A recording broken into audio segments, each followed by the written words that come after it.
Yanamala Revanth Reddy, YS Jaganmohan Reddy ఇద్దరిది ఒకే సామాజిక వర్గం, కానీ భిన్న నేపథ్యాలు. ఒకరేమో తండ్రి వారసత్వాన్ని అందుకొని రాజకీయాల్లోకి వచ్చి సొంతంగా పార్టీ పెట్టి సీఎం అయ్యారు. మరొకరు టీడీపీతో సుదీర్ఘ అనుబంధం కలిగి ఉండి కాంగ్రెస్లో చేరి ఆ పార్టీని అధికారంలోకి తీసుకొచ్చి ముఖ్యమంత్రి పీఠం ఎక్కారు.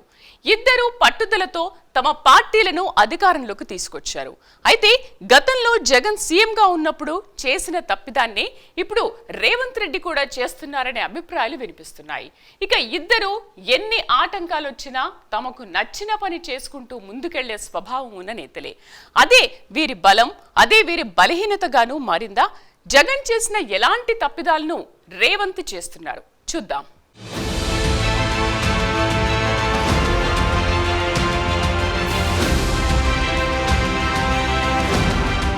కొద్ది రోజుల క్రితం కంచె గచ్చిబౌలి భూముల వ్యవహారం తెలంగాణలో దుమారం రేపింది. రేవంత్ రెడ్డి చేసిన ఆ పని జగన్ను గుర్తుకు తెచ్చింది.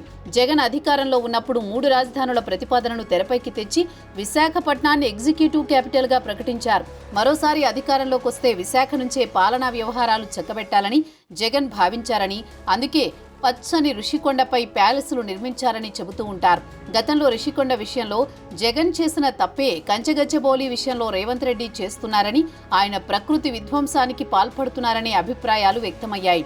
రేవంత్ రెడ్డి సర్కార్ చేసేది చట్టబద్ధమే కావచ్చు, నిధుల కోసమే ఈ పనులు చేస్తూ ఉండొచ్చు, కానీ నగరానికి లంగ్ స్పేస్ లా ఉన్న ఏరియాను ధ్వంసం చేయడం సరికాదనే అభిప్రాయాలు వినిపించాయి.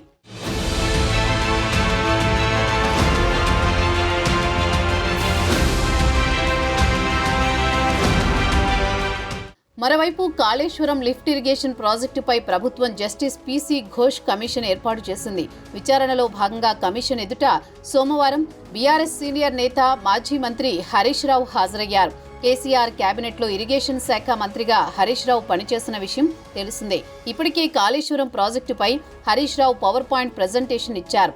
మేడిగడ్డలో 2 పిల్లర్లే కుంగాయన్నారు. కాళేశ్వరంతో తెలంగాణలో 35% భూభాగానికి నీరు అందిందని చెప్పారు.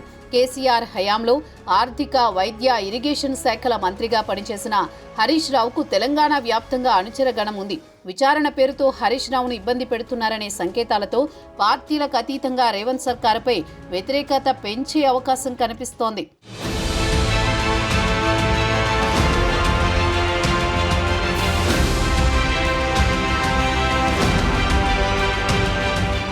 కాళేశ్వరం భూపాలపల్లిలో గోదావరిపై ఉన్న ఒక బహుళ ప్రయోజన నీటిపారుదల ప్రాజెక్టు.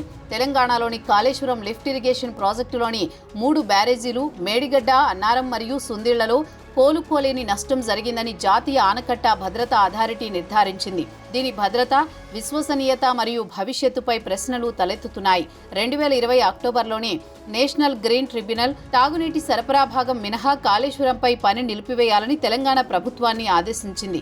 చట్టం ప్రకారం అవసరమైన విధంగా ప్రాజెక్టు ప్రారంభానికి ముందే పర్యావరణ అనుమతులు పొందలేదని, కానీ తెలంగాణ ప్రభుత్వం ప్రాజెక్టుపై పని ప్రారంభించిన తర్వాత భారత కేంద్ర ప్రభుత్వం మంజూరు చేసిందని తెలిపింది. చట్టవిరుద్ధంగా మంజూరు చేయబడిన అనుమతులపై దర్యాప్తు చేయడానికి మరియు 6 నెలల్లోపు వారితో నివేదికను దాఖలు చేయడానికి ఒక కమిటీని ఏర్పాటు చేయాలని భారత ప్రభుత్వ పర్యావరణ, అటవీ, వాతావరణ మార్పుల మంత్రిత్వ శాఖను నేషనల్ గ్రీన్ ట్రిబ్యునల్ ఆదేశించింది. ఈ క్రమంలోనే కాళేశ్వరంలో ప్రాజెక్టులో భాగమైన మేడిగడ్డ బ్యారేజీ వద్ద నిర్మించిన 85 పియర్స్, 2 పిల్లర్స్ కుంగాయి. దీంతో అధికార కాంగ్రెస్ పార్టీ, ప్రతిపక్ష బీఆర్ఎస్ నేతల మధ్య మాటల యుద్ధం కొనసాగుతూ ఉంది.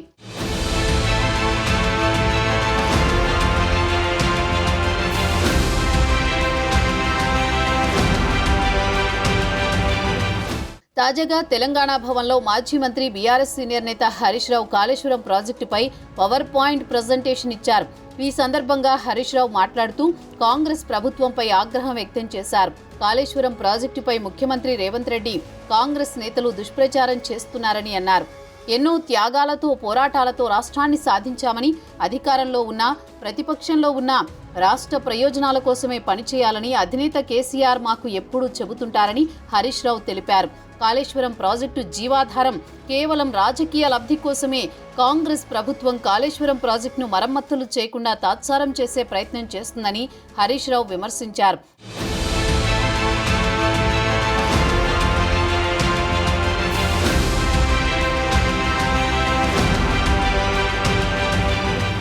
రాష్ట్ర ప్రయోజనాల కంటే రాజకీయ ప్రయోజనాల కోసమే కాంగ్రెస్ పార్టీ ముందుకు వెళుతుందని అన్నారు. పదే పదే ముఖ్యమంత్రి రేవంత్ రెడ్డి కాంగ్రెస్ నేతలు కాళేశ్వరం కూలిపోయిందని దుష్ప్రచారం చేస్తున్నారని హరీష్ రావు ఆగ్రహం వ్యక్తం చేశారు.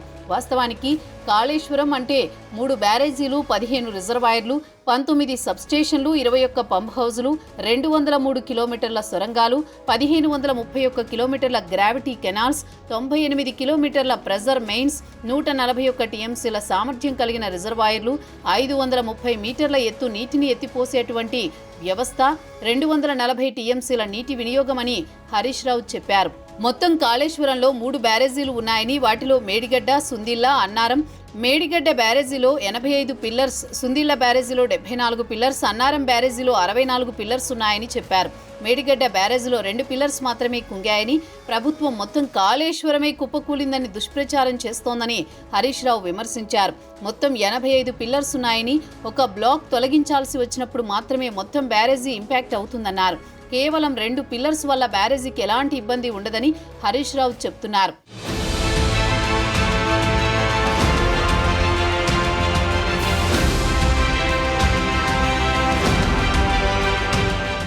మరోవైపు గత ప్రభుత్వ హయాంలో జరిగిన ఫోన్ ట్యాపింగ్ వ్యవహారంపైన రేవంత్ సర్కార్ విచారణ జరుపుతోంది.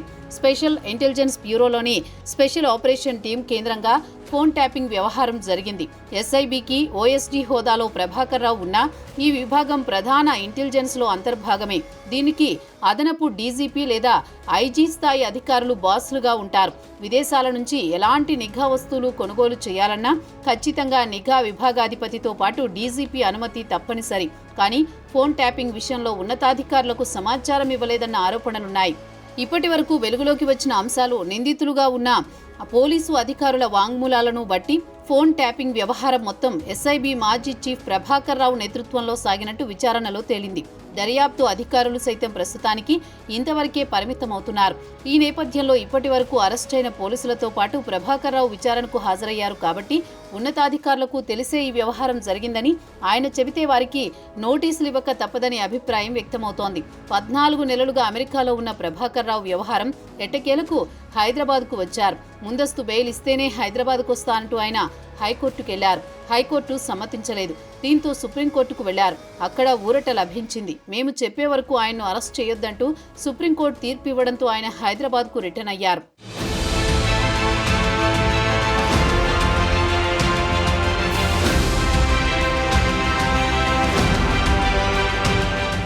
ప్రభాకర్ రావు వెలమ రిటైర్డ్ ఐపీఎస్ అధికారి. ఆయనది కరీంనగర్ జిల్లా. మొదట సీఐగా నియమితులైన ఈయన డీఎస్పీగా పదోన్నతి పొందారు. బీఆర్ఎస్ ప్రభుత్వం అధికారంలోకి వచ్చిన తదనంతర పరిణామాల క్రమంలో తెలంగాణ ఇంటెలిజెన్స్ చీఫ్గా పనిచేశారు.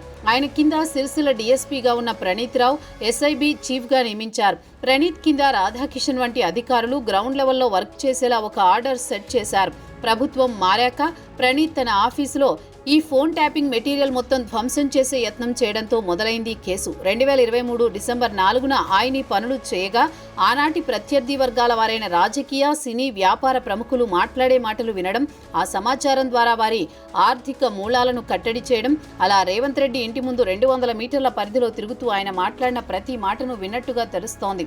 ఈ పరికరాలను ఒక సాఫ్ట్వేర్ కంపెనీ పేరిట తెప్పించారు. బేసిక్గా వీటిని తీవ్రవాదులను అరికట్టడానికి మాత్రమే వాడతారు. భారత్లో అలాంటి ట్యాపింగ్ మిషన్లను మరెక్కడా వాడడానికి వీల్లేదు. ఎందుకంటే ఇది రాజ్యాంగం ప్రసాదించిన గోప్యతా హక్కును హరిస్తుంది.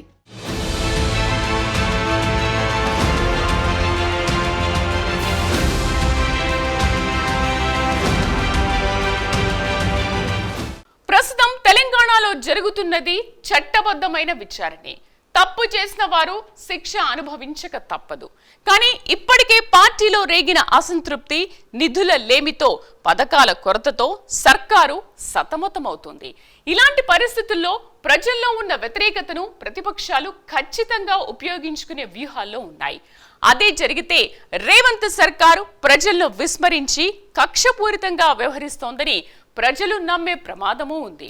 మరోవైపు ఫోన్ ట్యాపింగ్ కేసులో A1గా ఉన్న ప్రభాకర్ రావు తన పై స్థాయిలో ఉన్న ఆనాటి ప్రభుత్వాధినేత కేసీఆర్ చెప్పడం వల్లే ఇదంతా చేశానని చెబితే కేసు టర్న్ తీసుకుంటుంది.